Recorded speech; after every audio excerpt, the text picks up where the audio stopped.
Águas Amargas, segunda parte. Então nós estamos na beira do poço, morrendo de sede. Então, como é que a gente continua, dona Isa?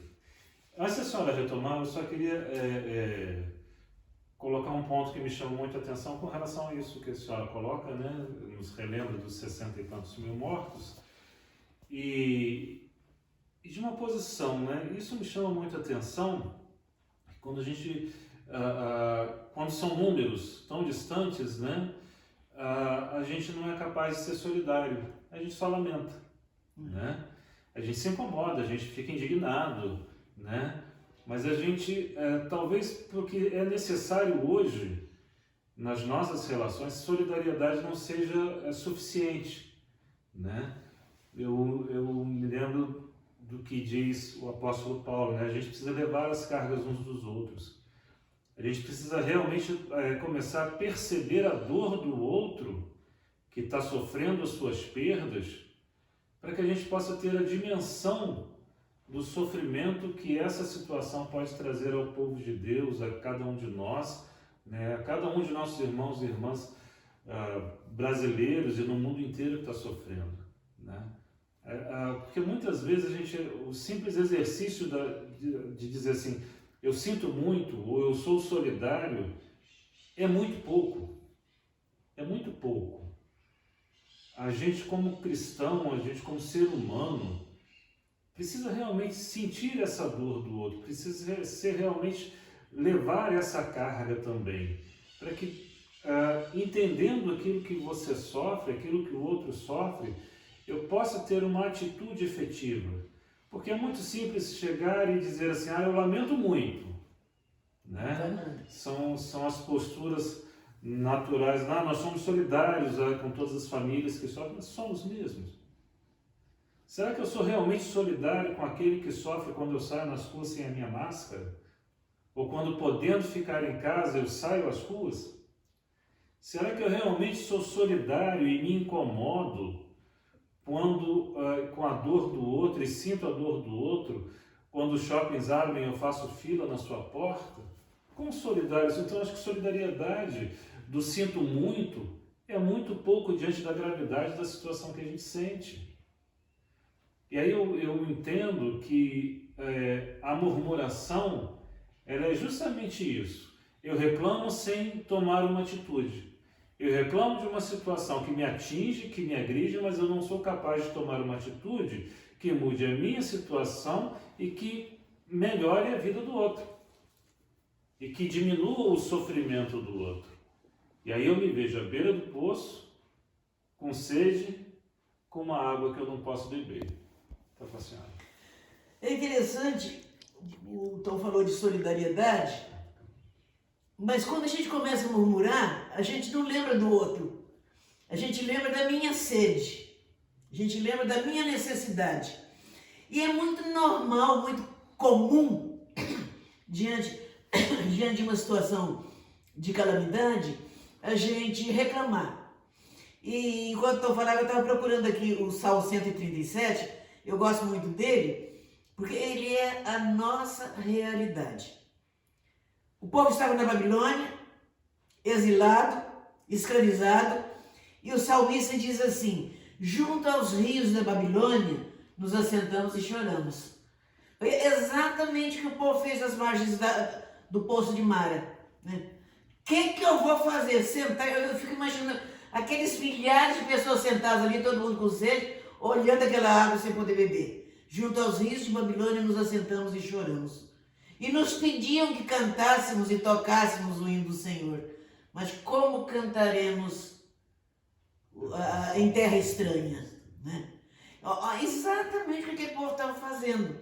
Como é que eu vou reconhecer um Deus que lá atrás abriu o mar, lá atrás destruiu o exército de Faraó, se agora eu estou com sede?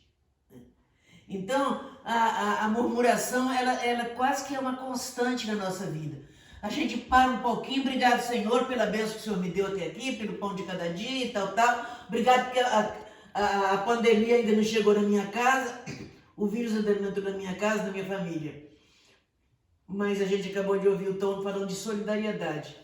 E os outros? Graças a Deus na minha família não tem, nem na família do vizinho.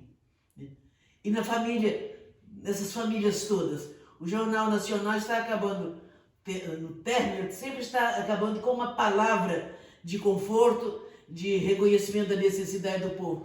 Mas como diz o Tom disse, é pouco. Mas o que a gente pode fazer? É, o que tem sido demonstrado em termos de solidariedade, que pena que eu estou... Mas isso é pouco, não resolve.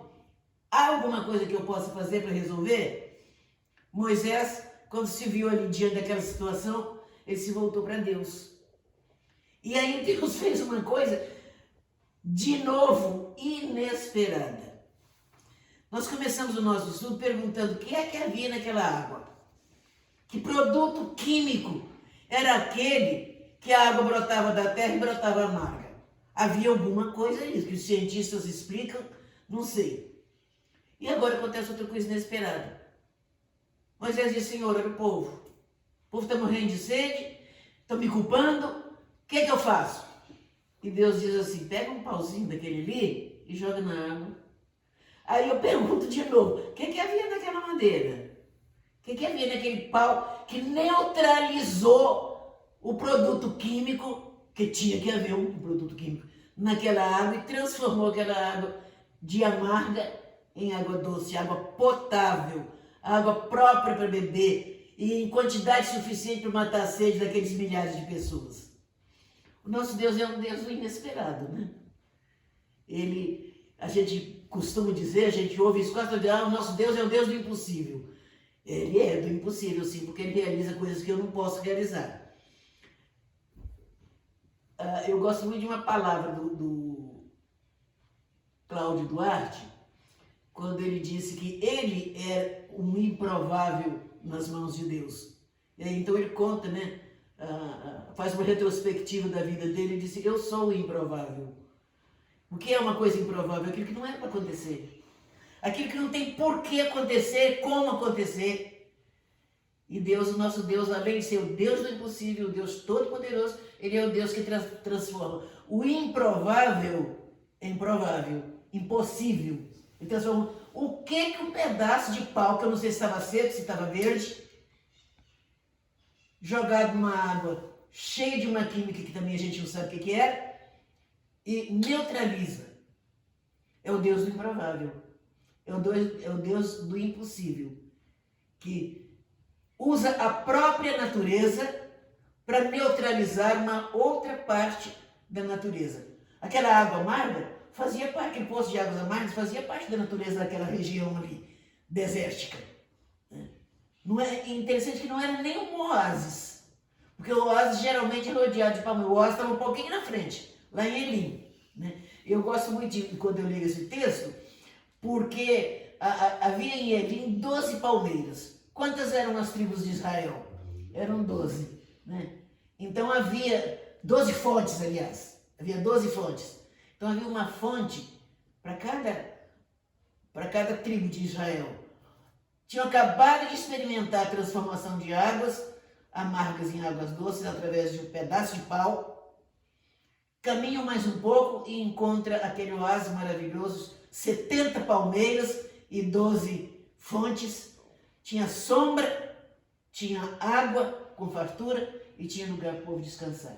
É assim que Deus faz. Ele realiza o impossível diante dos nossos olhos, para que a gente aprenda que Ele é um Deus todo-poderoso. Agora, uma outra coisa muito interessante, antes da gente sair de Mara, aliás, a gente não vai sair de Mara, né? Por enquanto, é que depois dessa experiência, a princípio tão dolorosa, de sede, de cansaço, de revolta, de murmuração, Deus faz o improvável e então o coração do povo se acalma. A mente do povo agora satisfeita, fisicamente, espiritualmente, emocionalmente acalmados, descansando. Aí o texto termina dizendo que ali Deus lhes deu estatutos e fez promessas. Então ele deu ordens, ele deu leis, Ele ensinou o que o povo precisava saber para continuar a caminhada, que ainda faltava muito para chegar em Canaã, mas ele fez uma promessa gloriosa, embora condicional, né? Vou pedir o Tom para ler aí para mim, o finalzinho aí do... Deu estatutos, ordens e fez promessas. Olha só as promessas que Deus fez. Se vocês prestarem atenção no que eu digo, e se fizerem o que é certo e se guardarem os meus mandamentos, eu não os castigarei com nenhuma das doenças que mandei contra os egípcios. Eu sou o Deus eterno que cura vocês. Olha só, algumas promessas aí, é uma coisa interessante. Primeiro, Deus promete que não vai deixá-los sofrer as enfermidades que os egípcios sofreram. Isso aí é passado. Mas ele continua dizendo, eu sou o Deus que te cura. Significa que haveria doença. Não é? Eu sou o Deus que te cura. Você não vai sofrer aquilo que os egípcios sofreram. Mas a vida continua. Circunstâncias vão acontecer. Haverá algumas enfermidades, mas eu vou curar. Não se desespere. Então, gente, nós estamos diante da pandemia, estamos aí diante do coronavírus, né? Com milhares de pessoas morrendo. Eu recebi uma mensagem muito interessante, acho que hoje ou ontem, da Jaqueline. Ela disse assim, não pronuncie mais o nome do vírus. Ao invés de você pronunciar o nome do vírus, você diga Covid-20. O nome da doença é Covid-19. Não fala mais isso. Covid-20. Então, Covid-20 para ler a palavra, Covid-20 para orar, Covid-20 para conversar, Covid-20 para você consolar, confortar. Use o seu tempo, a sua linguagem, a sua conversação no sentido positivo. Eu achei isso muito interessante, porque a gente reclama tanto, a gente dá uma de povo de Israel murmurando na beira das águas de Mara. Então, a Jaqueline, ela está, do Adriano, né?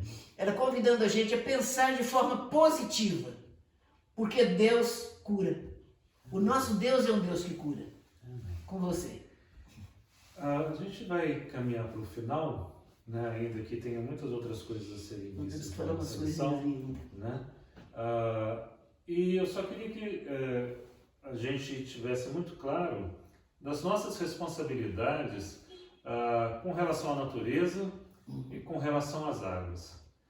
Deus criou todas as coisas, Ele nos deu a água, e a água é algo fundamental na nossa existência, e o Brasil é um país riquíssimo nesse recurso natural, mas a nossa atitude como povo, né? E aí quando a mãe fala essa nossa última fala, me veio à mente querendo, eu também sou o teu povo, Senhor, né?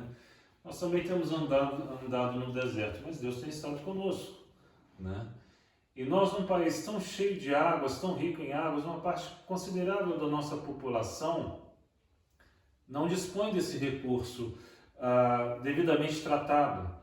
As águas hoje são amargas não por uma questão natural, mas elas hoje têm sido amargas por uma questão de poluição, por uma questão de falta de tratamento de esgoto, quando tantos irmãos e irmãs não têm o direito ou à água encanada ou a esgoto tratado. São pouquíssimas as cidades que tratam o seu esgoto, o esgoto normalmente jogado na natura dos rios. A nossa responsabilidade como povo de Deus é preservar esse produto, essa bênção tão grande que Deus teve trabalho para criar. Né? E que Ele criou e nos deu. Né? E nos deu para cuidar. É nossa responsabilidade cuidar. É nossa responsabilidade cuidar do outro, cuidar da casa comum que nós temos, que é a terra, cuidar das águas que Deus nos deu. Eu queria que a senhora comentasse essa questão da situação das águas, da nossa responsabilidade com as águas, e já encerrando a sua fala, para depois a gente fazer uma palavra final. Então. Isso que o Tom falou, lembrando, né, a dificuldade de tanta gente vivendo num país tão cheio de água, de fontes de água, água brotando, né? tanta gente ainda sem água tratada, sem água potável para tomar, para viver, né? Como a gente diz, a gente depende da água para viver. Deus criou água suficiente para o planeta inteiro, para a humanidade inteira. E uma pergunta que eu fiz no início, o Tom insistiu de forma diferente, mas no mesmo tema. Por que tanta gente com essa dificuldade? Sem ter água tratada, sem ter saneamento básico, dejetos sendo lançados nos rios, poluindo até mesmo as próprias fontes de água. Por que isso acontece? Infelizmente, a gente não está aqui para criticar, mas a gente está aqui para reconhecer falta de vontade política. Isso é parte da política. Mas há também o outro lado, acho que falta um pouco educação. Eu fiz um estudo na Igreja Central, se não me engano em setembro, foi no final do ano passado, sobre meio ambiente e educação. E eu gostaria de lembrar aqui, todo mundo está vendo várias vezes por dia talvez, a palavra do Matheus Solano, né? Todo mundo sabe que precisa economizar energia, que precisa economizar água, que precisa manter, né, o lixo separado e tal. Se todo mundo sabe, por que não faz? É a pergunta importante que ele faz, né? E eu responderia, porque falta educação. A gente sabe que precisa. A gente sabe que não pode jogar óleo no esgoto. Mas eu termino a fritura e jogo a água na pia. E jogo o óleo na pia. Quando a gente sabe que há pessoas que aproveitam esse óleo para fazer sabão, para fazer o cimento que lá, e impedindo assim que ele seja jogado na terra, porque ele é tremendamente poluidor, né? Ou na água. Eu costumo passar um papel na frigideira onde eu fiz a fritura para tirar o resíduo de óleo. Não é difícil, né? Arranje 1 litro, uma garrafa, guarde o óleo não mais usável, dá para alguém ou tem alguma cooperativa que recebe. Então, não é uma questão de não saber o que fazer, mas é uma questão de vontade de fazer. Quando eu evito a poluição da água ou esgoto lançado, às vezes até a céu aberto, eu estou cuidando da vida. Deus fez esse planeta maravilhoso. Não existe outro planeta parecido com a Terra. Porque ainda não se descobriu outro planeta capaz de ter vida. Já descobriram que houve uma bactéria num determinado planeta aí, mas descobriram que há gelo lá no fundo da Terra, portanto, possivelmente já houve vida. E o nosso planeta? O que eu, Isa, estou fazendo para preservar o planeta? Se eu não faço nada, se você não faz nada, o coronavírus faz. Infelizmente. Porque com a falta de muita condução, de muito carro, de muita coisa, chama o resíduo aí da gasolina que queima.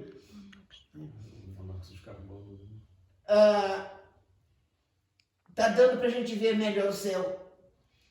A poluição e o aquecimento global está diminuindo. Então é uma forma de Deus estar cuidando do planeta, já que os homens e mulheres que Deus criou e entregou o planeta, lá em Gênesis, né? Ele diz, olha, toma conta do planeta, cuida do planeta. Criou o homem para cultivar e cuidar. Sabiam disso, meus irmãos? Saber, sabiam, né? Mas lembram disso? Que Deus me criou e criou você para cuidar do planeta e preservá-lo e fazê-lo continuar limpo como Deus o fez? É minha responsabilidade, não é responsabilidade de Moisés, como o povo achava que era, né? Às vezes a gente fica murmurando, como o povo murmurou, e culpando o outro.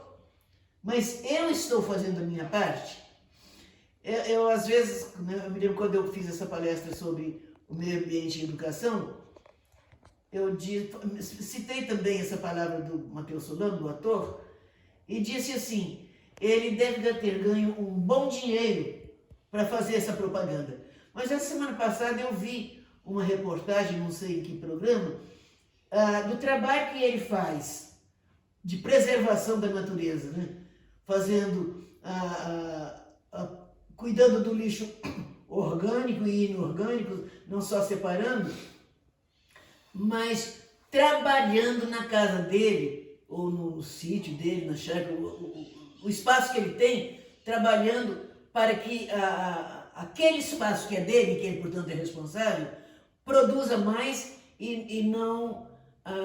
ele recicla tudo que é possível reciclar e cuida da terra, cuida das árvores, cuida das verduras, a fim de que esse planeta, pelo menos aquela parte que me toca, continue produzindo e continue produzindo não só alimento, mas produzindo vida. Eu repito a palavra do Wagner Fagani, nessa reunião que eles tiveram, né? De que cuidar daquilo que é a fonte de vida. A água é fonte de vida. Não existe vida sem água. Portanto, quando você cuida daquilo que Deus criou, e criou para você, criou para mim, é meu dever cuidar e fazer com que isso abunde, né? Com que isso reproduza e seja uma constante para que haja vida. Paulo, né? Paulo diz que a natureza geme esperando a sua redenção. Ela vai continuar gemendo, até que eu e você nos proponhamos a pegar a madeira e jogar na água e transformá-la em água de vida. Água que não produza morte, mas produza vida, produza alimento, produza abundância, produza energia. Então, esse é o nosso estudo de hoje e desejamos que realmente nós tenhamos alcançado o objetivo de despertar a nós mesmos e aqueles que nos ouvem, de que vale a pena cuidar daquilo que Deus criou para o bem da humanidade. Amém. Hoje a gente falou sobre as águas amargas. E a gente encerra falando sobre a nossa responsabilidade em cuidar das águas, cuidar daquilo que Deus tem nos dado. Falamos também de cuidar do outro, de sentir a dor do outro. Falamos também sobre enfrentar as situações da vida buscando a Deus, sem murmurações. E como a gente falou de água, dos textos que eu li durante a semana, o que eu mais gostei, e ainda que falando sobre a nossa responsabilidade de cuidar das águas, é o texto da conversa de Jesus com a mulher samaritana. Eu queria encerrar o nosso estudo com esse texto, quando Deus disse para ela assim: se você beber da água que eu te der, do seu interior fluirão rios de águas vivas. Você nunca mais vai ter sede. Que nós possamos beber dessa água, que nós possamos cuidar dessa fonte. Nesses tempos, busque a Deus, ore a Deus, louve a Deus, adore a Deus. Cerque essa fonte de cuidados, que ela te dará forças para que você cuide de estar atento à voz de Deus e obedecer os seus mandamentos. Que Deus nos abençoe. Desejo muito que você tenha sido edificado por esse estudo. E agradeço muito a irmã mãe por ter se disposto, né, a se arriscar comigo aqui. Muito obrigado. A paz do Senhor. Deus nos abençoe. Amém.